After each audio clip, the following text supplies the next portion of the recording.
Look at the stark white ring of calcium deposits staining the canyon walls. That mineral line is a physical ledger of how much water has vanished from Lake Mead. We are looking at a reservoir currently sitting at roughly 30. The problem is, scientists measured the river flow during one of the wettest decades in centuries, resulting in a systemic overpromising of water volumes. Now, the river produces far less water than legally guaranteed, and that flawed operating agreement expires on December 31st, 2026. The 2026 deadline marks a potential breaking point for an interconnected supply chain that supports a significant portion of the American economy.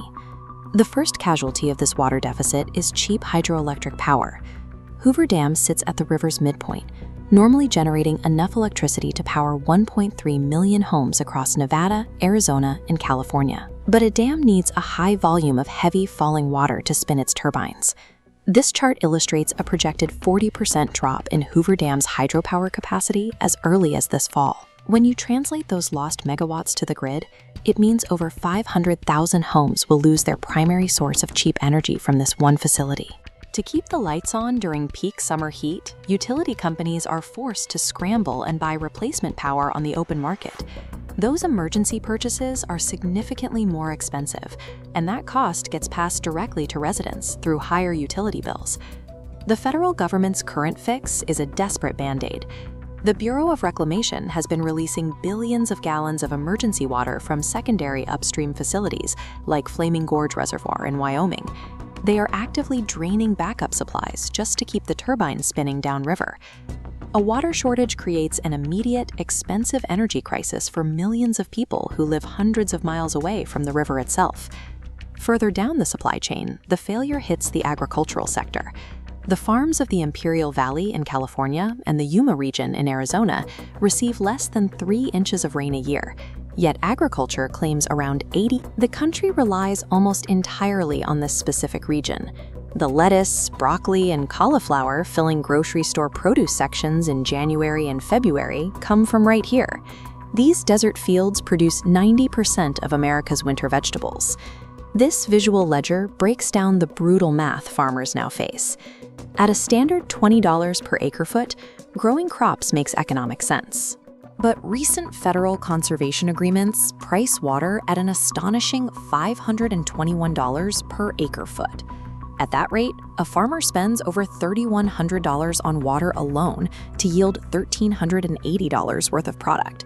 The financial deficit forces them to leave their fields completely unplanted. Then we hit the alfalfa problem. Alfalfa is one of the most water-intensive crops in existence, yet massive volumes of the river's water are poured into the desert dirt to grow it. A significant amount of this alfalfa is then packed up and exported to China and Saudi Arabia as livestock feed. We are draining America's most vital water reserve to grow cattle feed for overseas markets, while domestic farmers face financial ruin. When agricultural fields go fallow because the math no longer works, the winter produce supply crashes. The food either disappears entirely or gets grown in more expensive environments. Your grocery bill goes up either way.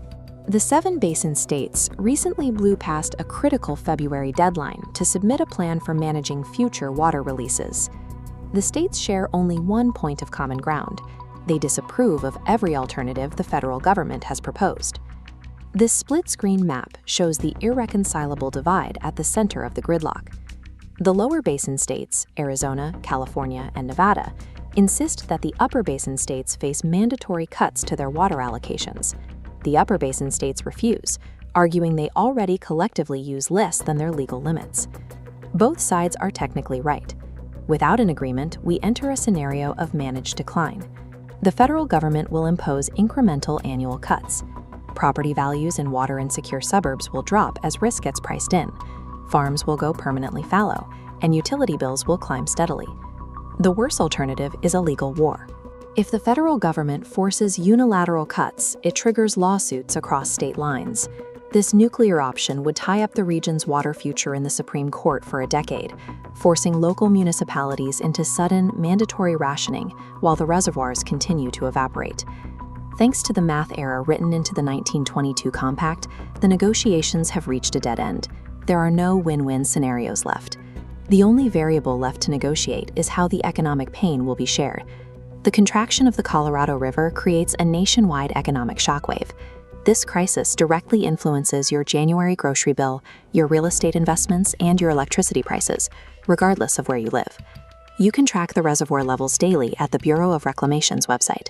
You can contact your congressional representatives to support the Water Security and Resilience Act, which aims to tie future water allocations to real-time data instead of 100-year-old quotas. This is a live crisis. The clock runs out completely on December 31st, 2026. The Colorado River carved the Grand Canyon over 5 million years. Today, it sustains a massive portion of the American West. But this resource machine has run out of time, requiring immediate civic intervention before the grid fails.